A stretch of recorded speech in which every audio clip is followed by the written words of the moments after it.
Each year, an average of 37 Australian and 5 New Zealand road users die in level crossing incidents. A large percentage of these occur at level crossings with lights, bells and boom gates. The majority occur in daylight, on straight roads, and in many cases motorists collide with the side of a train. Safety is one of the most important factors in the rail industry's operation.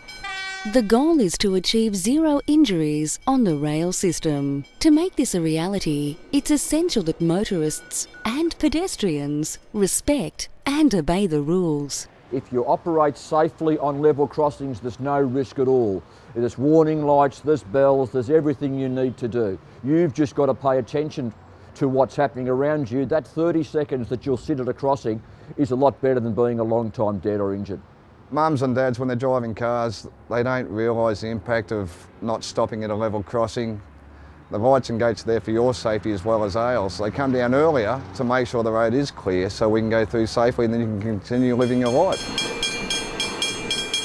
It may seem like common sense, but the reality is many motorists and pedestrians continue risking their lives and the lives of others by ignoring basic safety rules. So a lot of common mistakes over level crossings are when cars try to stop at the lights for the road, but then it banks them up over the level crossing. Also, when the boom's been down for a little while, cars tend to want to drive around them, and they also like to race the flashing lights of the boom gates as well. We have people, have Walkmans on, and they can't hear the train whistle. We get pedestrians that just push through the gates and walk straight across in front of you. Whilst trains do run on timetables, you must always expect a train.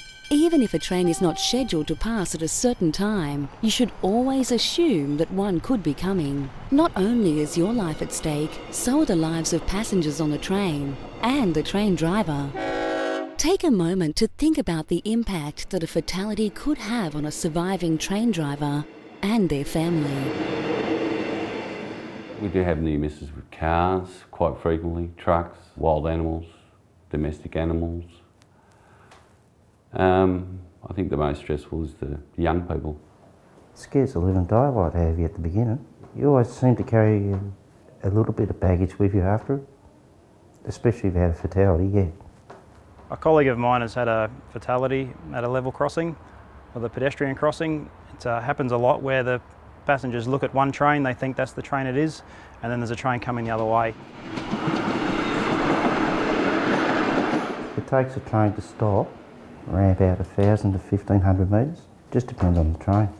It is really important that motorists, pedestrians and commuters understand trains cannot stop as rapidly as a car. The consequences of a collision between a car and a 500-tonne train are far more fatal than most motor vehicle collisions. You don't get minor injuries when your car's hit by a train. It just doesn't happen. Pedestrians who get hit by trains die. It's as simple as that.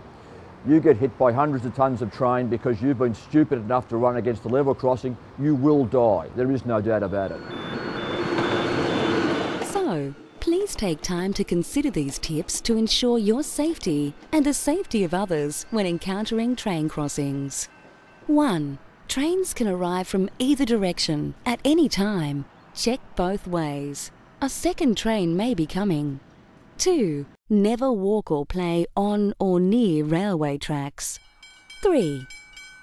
Red light or flashing red lights mean stop. 4. Train tracks can be uneven. Bike wheels, skateboard wheels and pram wheels can get stuck. Dismount from your bike and cross the crossing at right angles to the train tracks. 5. Always stand behind the yellow line when on a train platform. 6. Don't take shortcuts. Use the designated bridges and crossings. 7. It's hard to hear your surroundings when using mobile phones and headphones. Be alert. 8. Trains cannot stop quickly, and it's not easy to judge the speed of a train. Always give way. 9. Never drive around a lowered boom gate. Remember, the train has right of way first and foremost. That's why it's called a railway crossing. I'd like to say that if the lights are flashing, stop your car. The 30 seconds it takes to wait for the booms, it's not worth your life or mine. For more information or tips about rail safety, visit National Rail Safety Week website.